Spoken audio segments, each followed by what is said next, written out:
Friends, welcome to my channel the wheel of Dharma. तो आज हम मानवीय सभ्यता के विकास और विस्तार के मसले पर थोड़ा प्रकाश डालेंगे, क्योंकि शायद यही वो प्रश्न है जो सभी धर्मों में सोच विचार और वाद विवाद का अहम मसला बना हुआ है।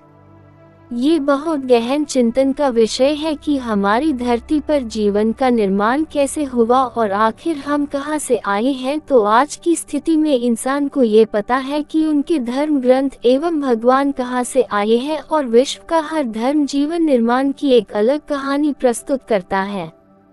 तो बहुत समय पहले धरती जीवन पालने लायक नहीं थी और यहाँ धरती पर बड़े बड़े उल्कापिंडों की बरसात होती थी, जिससे धरती पर वातावरण की निर्मित हुई तथा धरती पर आसमान से पहली बारिश हुई, और वो बारिश कई हजारों सालों तक चली, जिससे धरती पर विशालकाय महासागरों ने जन्म लिया। आज के युग में सभी इस सत्य से अनजान है कि धरती पर जीवन की शुरुआत पानी में हुई और पानी ही वो माध्यम है जो जीवन को जन्म दे सकता है। तो धरती पर जीवन निर्माण होने के पीछे कुछ रासायनिक क्रियाकर्म जिम्मेदार हैं। तो ये बात करोड़ों सालों पहले की है, जब पानी में कुछ रासायनिक पदार्थ एक दूसरे में घुल मिल गए और उन्होंने एक पेशीय नील हरित शैवाल को जन्म दिया, जिसे वैज्ञानिक भाषा में साइनोबैक्टीरिया कहते हैं। एवं ये भी जान लेना जरूरी है कि यही साइनोबैक्टीरिया एक पेशीय आदिजीव है, जिसने बाकी सभी बहुपेशीय जीवों को जन्म दिया।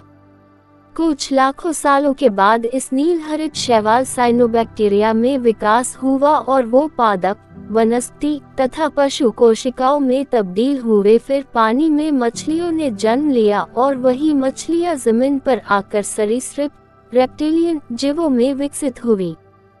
फिर दौर शुरू हुआ डायनासोर का, जिन्होंने काफी समय तक धरती पर राज किया, और जब उनका आखिरी वक्त आया तब खुदा ने उनको फना कर दिया। तो इस महाविनाश में कुछ छोटी प्रजाति के जीव बच गए, जैसे कि चूहे, और वही चूहे आगे जाकर बंदर तथा इंसान के रूप में विकसित हुए। मानव विकास तथा भगवान विष्णु के 10 रूप। अगर जीवन निर्माण की कथा को वैदिक दृष्टिकोण से देखा जाए तो भगवान विष्णु के 10 रूप मानव जाति के विकास तथा उत्क्रांति के बारे में जानकारी देते हैं। जैसे कि धरती पर जीवन की शुरुआत पानी में हुई, जिसका सीधा उदाहरण है मत्स्य अवतार, और धीरे धीरे भगवान विष्णु इंसान बनते गए, जैसे कि विष्णु रूप रामा कृष्णा। तथापि बुद्ध रूप में भगवान विष्णु ने ज्ञान प्राप्ति करके मानवीय सभ्यता का सर्वोच्च शिखर प्राप्त किया, और जब कल की देव आएंगे तब मानव जाति का विनाश होगा। Sacrifice of Purusha. During the Vedic period, the Purusha concept was one of several main themes offered for the creation of the universe. Purusha, in the Rig Veda, was described as a being who becomes a sacrificial victim of the gods, and whose sacrifice creates all life forms including human beings.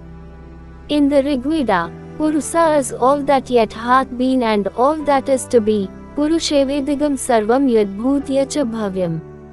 Sacrifice of Engineer opening scene from Hollywood movie Prometheus is all about Vedic sacrifice of Purusha by gods.